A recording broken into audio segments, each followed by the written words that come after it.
મનિયાને કાંઈક સોસાયટીમાં લપ થઈ ગઈ હતી એવું સાંભળ્યું છે. મનિયોય પણ ન હોય એવું કરતો હોય. શું કર્યું? બકાલાની રેકડી કાઢે છે અને બાયુના પૈસા બાકી રાખે. તે બાયુ કે આ ભાઈ આપણા પૈસા બાકી રાખે પણ કોઈ દી નામ તો પૂછતો નથી, એને યાદ કેમ રહેતું હોય છે. તે એક દી મનિયો ક્યાંક આઘો પાછો ગયો હોય છે ને બાયુના હાથમાં એ ડાયરી આવી ગઈ.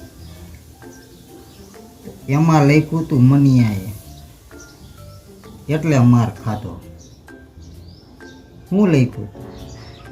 એમાં લખ્યું હતું કે કારીના 10 બાકી, લાંબીના 20 બાકી, ભોફીંડીના 30 બાકી, ઓલી ચીકણીના 40 બાકી. એટલે માર ખાધો. હજી રેકડી લેવા નથી આવ્યો.